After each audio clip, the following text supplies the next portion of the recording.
सगळ्यात प्रथम इन्फॉर्मेशन नाही आता पॉईंट आधी 97ची मुद्दा अतिशय महत्त्वाचा आहे. जगाचं अस्तित्व राहणार की नाही याच्या संदर्भामध्ये हे पण हो 260चा प्रस्ताव आहे. यानंतर आपण लेखवर ठेवूया. 97ची आपली चर्चा झाली. त्याच्यामध्ये आमच्या सगळ्या महिला सदस्य उमाताई खापरे, मनीषा कायंदे, प्रज्ञा सातो, माधवी नाईक आणि तांत्रिक कारणामुळे चित्राताईंचं नाव नसलं तरीसुद्धा त्यांनी याच्यासाठी त्यांचा सहभाग आहे. सन्माननीय उपसभापती महोदय आणि सन्माननीय मंत्री महोदय यांची मी अत्यंत आभारी आहे की या अत्यंत महत्त्वाच्या 97वरती आज आपण आम्हाला संधी देतोय. माननीय सभापती जरी इथे नसले तरीसुद्धा इतक्या 3, 4, 97 असून या 97ला त्यांनी परवानगी दिलेली आहे. त्याबद्दल मी त्यांचे आभार मानते. आमची ही जी 97 आहे ती PCPNDT कायदा लागू असतानाही एप्रिल व मे हे पहा आता मी सगळ्यांना सांगते, वॉर्निंग देते, तुम्ही एकमेकात बोलू नका. कारण काय माहिती आहे, मगाशीच आमची चर्चा झाली की तुम्हाला बोलायचं तर तुम्ही बोला, पण हळूहळू सायलेन्स प्लीज प्लीज. आणि हे असं बरोबर नाही. मग प्रत्येक वेळेला तुम्ही लाईटली घेणार आहात का विषय?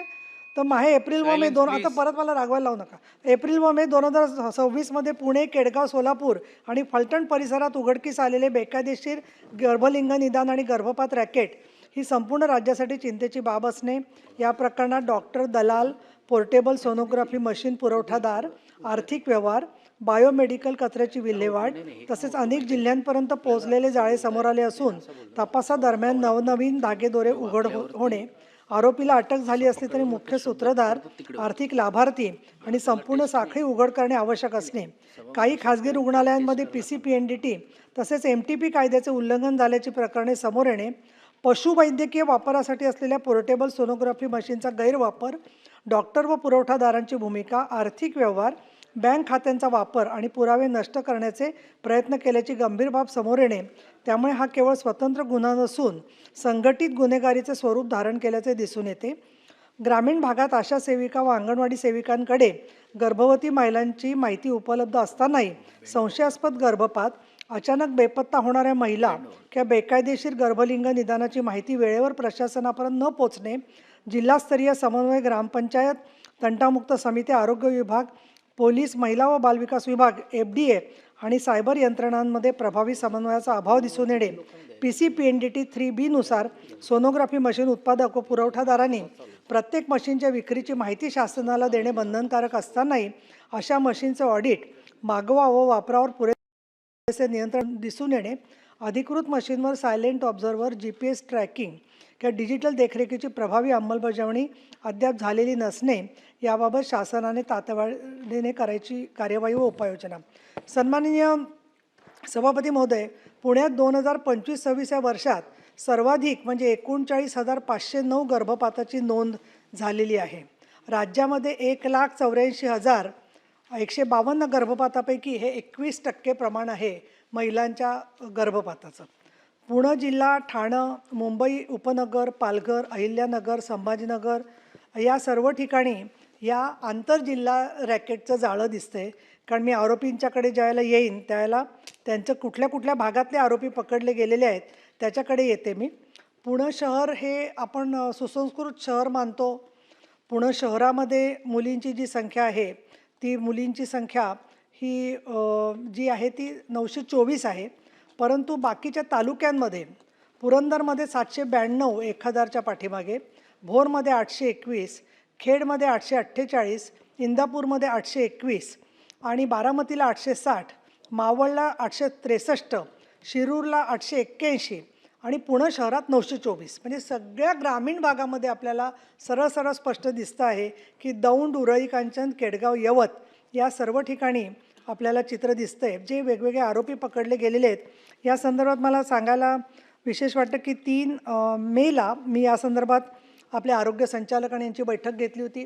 संदीप गिल पुण्याचे ग्रामीण पोलीस अधीक्षक यांनी पोलिसांना त्या मिटिंगला पाठवलं होतं आणि त्याच्यात अनेक मुद्दे समोर आले. त्याच्यात एक तर पहिलं म्हणजे एक असाच पद्धतीचा गुन्हा जो आहे तो 11 डिसेंबर 25ला घडला होता आणि त्याच्यामध्ये त्याच्यापूर्वी 10 मार्च 2017ला वैद्यकीय अधिकारी असलेलेच डॉक्टर मधुकर शिंदे हे वैद्यकीय अधिकारी आरोपी होते आणि आता ते जामिनावर सुटलेले आहेत.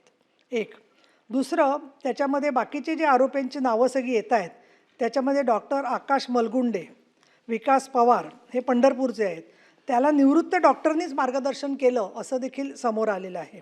त्याखेरीज जे डॉक्टर अटकेत आलेले आहेत त्याच्यामध्ये सापडलेले आहेत त्याच्यात डॉक्टर अतुल जाधव, नरेंद्र ठाकरे, मंदार माळी, सुंदरम कदम आणि एक अण्णासाहेब गिरी, म्हणजे तो स्वतःला साहेब लावतो आणि तो ॲक्च्युली कंपाऊंडर होता, पण तो व्यक्ती त्याच्यामधला मुख्य आरोपी आहे. आणि त्याचबरोबर डॉक्टर तुकाराम मोटे, राजश्री मोटे हे उरळी कांचनचे डॉक्टर्स, असे जवळजवळ 10 ते 12 आरोपी वरवण, विरोबाची वाडी, केडगाव अशा वेगवेगळ्या ठिकाणी सापडलेले आहेत. याखेरीज 10 डिसेंबर 25ला बेकायदा आणि धोकादायक गर्भपातामुळे वृषाली मोटे हिचा मृत्यू देखील झालेला आहे.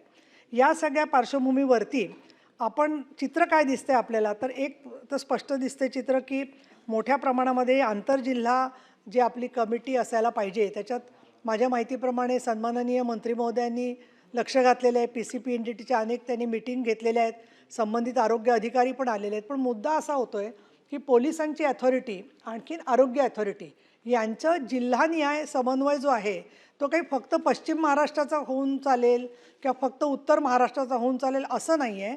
जी जी छोटी पण महत्त्वाची गावं आहेत आसपास त्या सगळ्यांमध्ये त्यांचं नेटवर्क झालेलं आहे. आणि त्याच्यामध्ये आपल्याला चित्र असं स्पष्ट दिसतं आहे मंत्री महोदय की फलटण, सोलापूर, बारामती, बीड अशी छोटी दौंड अशा प्रकारची गावं आणि पिंपरी चिंचवडमधले पेशंट्स यांच्याकडे आणले जायचे, ऑनलाईन पैसे दिले जायचे डॉक्टरकडून आणि ज्यावेळेला निदान केलं जातं की मुलगा का मुलगी याच्या संदर्भात सुद्धा कोड लँग्वेज वापरली जायची. आणि सगळीकडे हे गुरांसाठी जे सोनोग्राफी मशीन असतं ते वापरल्यामुळे त्याची कुठून त्यांनी मागणी मिळवली, कुठून ते प्राप्त झाली हा परत एक संशोधनाचा विषय आहे. पण ते गुरांसाठीचं सोनोग्राफी मशीन पोर्टेबल आहे आणि त्याचा उपयोग करून त्यांनी मोठ्या प्रमाणामध्ये, म्हणजे मला ही आकडेवारी पाहिली तसं दिसतं की कमीत कमी त्यांनी आत्तापर्यंत 600 ते 700 तरी गर्भपात केले असावेत अशा पद्धतीचं चित्र यामधून समोर आलेलं आहे. आणि म्हणून ही बैठक आज आपण 97ची मागणी याच्यासाठी करतोय की एक तर आंतरजिल्हा महिला दक्षता कमिटी म्हणजे जे जे जिल्हे संबंधित आहेत त्याच्यामध्ये पोलीसचे प्रतिनिधी, वैद्यकीय प्रतिनिधी आणि सामाजिक कार्यकर्त्या अशा कमिट्या फक्त पुण्यात घेऊन उपयोग नाही आहे किंवा टास्क फोर्स मी ऐकते पूर्ण राज्यापुरता, तो पुरेसा नाही आहे. तर जिथे मुख्य मुद्दा झालेला आहे की जिथे आरोपी लपलेले आहेत आणि त्यांचे हस्तक सगळी रॅकेट चालवत आहेत तर त्या आंतरजिल्हा कमिट्यांच्या दृष्टीने पुणे, सातारा, सोलापूर, बीड, पिंपरी चिंचवड, मावळ अशा पद्धतीने आपल्याला 5-6 जिल्ह्यांच्यामध्ये मी माननीय सदानंद दाते साहेबांनाही भेटले होते आणि त्यांनी सांगितलं होतं की आम्ही सगळे आमचे IG यांना पण सूचना देतो की त्या ठिकाणच्या सिव्हिल सर्जन्सबरोबर तुम्ही बैठक घ्या. आणि मुद्दा असा आहे की जे आरोपी आधीचे आहेत ते जामिनावर सुटलेले आहेत. मग प्रश्न असा होतो आहे की आपल्याला योग्य सरकारी वकिलांची एक टीम करणं फार गरजेचं आहे की जे वेगवेगळ्या तालुक्यांच्यामध्ये जिल्ह्यांमध्ये जिथे सेशन्समध्ये कोर्ट चालेल तिथे ते जाऊ शकतील. फक्त एकाच ठिकाणची केस चालणार नाही आहे तर बाकीच्या ठिकाणच्या ज्या केसेस एक तर वर्ग करून घ्यायला लागतील. SIT मी विनंती केली होती SP पुणे ग्रामीणला, त्यांनी SIT स्थापन केलेली आहे. पण जेव्हा मी नीट चौकशी केली, म्हणजे मी टीका करू इच्छित नाही आहे, पण त्याच्यामध्ये एकही महिला पोलीस अधिकारी नव्हती. मग त्यांना मी म्हटलं की तुम्ही कशी तपासणी करणार किंवा ज्या महिला एक मुलगी असलेले आहेत तर त्यांचं ट्रॅकिंग करणं गरजेचं आहे. तर तुम्ही कशा प्रकारे त्यांच्याशी बोलणार, माहिती काढणार. आणि म्हणून मला असं वाटतं की या 4-5 जिल्ह्यांमध्ये एक विशेष सरकारी वकिलांची टीम असणं आवश्यक आहे की जी या प्रकारच्या केसेसमध्ये जामीन झाले असतील तर त्या आधी ताबडतोब आधीचा जो वैद्यकीय अधिकारी बघा 2017मध्ये केस सुरू झाली डॉक्टर मधुकर शिंदे यांची, आता 2026मध्ये जर का त्याला 6 आणि 3 9 वर्ष जर का केसचा निकाल लागायला लागली असतील तर कोर्ट त्याला जामीन देणारच आहे. आणि म्हणून त्याच्यासाठी आपल्याला फास्ट ट्रॅक नसेल तर मग स्पेशल कोर्टा काहीतरी एक तरी ठिकाणी आपण परवानगी घेतली पाहिजे कोर्टाची की या केसेस लवकर चालतील. दुसरं म्हणजे हा जो अण्णागिरी आहे त्याच्यावरती 2-3 गुन्ह्यांमध्ये तो सामील आहे. मग त्याच्यावरती मोका किंवा MPDA लावणं हे आवश्यक आहे, नाहीतर तो परत बाहेर येऊन नवीन हस्तक तयार करतो आणि नवीन पद्धतीने परत याच्या ते गिऱ्हाईकं जी येतात ती त्यांना सांगत असतो. अजून एक मुद्दा असा येतो की महिला काय याला बळी पडतात.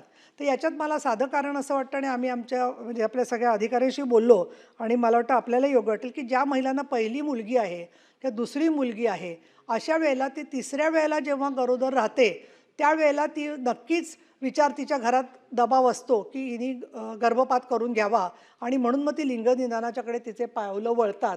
आणि या दृष्टीने या महिला ज्या माता आहेत, एक एक मुलगी असलेल्या, त्यांना त्रास होणार नाही, पण त्या पद्धतीने अंगणवाडी सेविकांचं लक्ष असणं की या कधी कुठे जात आहेत, काय जात आहेत. अजून माझी सूचना होती पोलिसांना आणि आरोग्य अधिकाऱ्यांनी की आसपासचे जे रिक्षावाले असतात त्या सगळ्यांना माहिती असतं की महिला गर्भपात करून आलेली आहे. कारण कुणीही महिला चालत जात नसते की एस टीने जात नसते साधारणपणे. आणि आम्हाला डॉक्टर मुंडे केस जेव्हा झाली बीडला तेव्हाही लक्षात आलं की हे जे विक्रम किंवा टमटम किंवा अशा 6 सीटरमधून येणारे लोक असतात ते इन्व्हेरिबली बरोबर त्यांचे दलालसुद्धा त्यांच्याबरोबर जात असतात. आणि या केसमध्ये सुद्धा दलाल असणाऱ्या 2 महिला सापडलेल्या आहेत. आणि त्या महिलासुद्धा सदिच्छा दिलीप शिंदे या गिरीच्या सोबतची ती महिलेला फार्म हाऊसला घेऊन जायची आणि फार्म हाऊसला घेऊन त्याच्यानंतर तिचं लिंग निदान बाळाचं करायचे. अशा प्रकारचं आपल्याला सातत्याने चित्र दिसतंय. म्हणून ही 97ची सूचना लावत असताना माझा हाच हेतू आहे की बाकीच्या जिल्ह्यांमध्ये सुद्धा महाराष्ट्रात अशा घटना घडत असतील, पण इथे त्यांनी पूर्णपणाने आपण रस्ते चांगले केले या हेतूने की लोक पोचावेत, पण त्या चांगल्या रस्त्यांचा उपयोग त्यांनी रुग्णांच्यासाठी आणि या कुकर्मासाठी म्हणून वापर करून घेतलेला आहे. जी बाजारगावं आहेत मोठमोठी त्या ठिकाणी त्यांचे हस्तक फिरत आहेत. आणि म्हणून ज्यांना ग्रामीण भागाचा भूगोल माहिती आहे अशा प्रकारचे पोलीस अधिकारी आणि आपले सिव्हिल सर्जन्स यांचे मिळून पथकं फक्त अचानक जाऊन पण उपयोग नाही आहे. ती माहिती त्यांना जमा करण्याची यंत्रणा असणं फार आवश्यक आहे असं मला वाटतं. आणि म्हणून मी आमच्या सगळ्या महिला सदस्यांची आभारी आहे की आज आम्ही शिवसेना भाजपच्या अर्थात ज्या सगळ्या महिला सदस्य असतात त्यांच्या एकत्रित आम्ही ही 97ची सूचना लावलेली आहे. आणि त्या दृष्टिकोनातून उत्तराच्या आधी बाकीच्या सदस्यसुद्धा बोलतील अशी मी ताई. आपल्याला विनंती करते.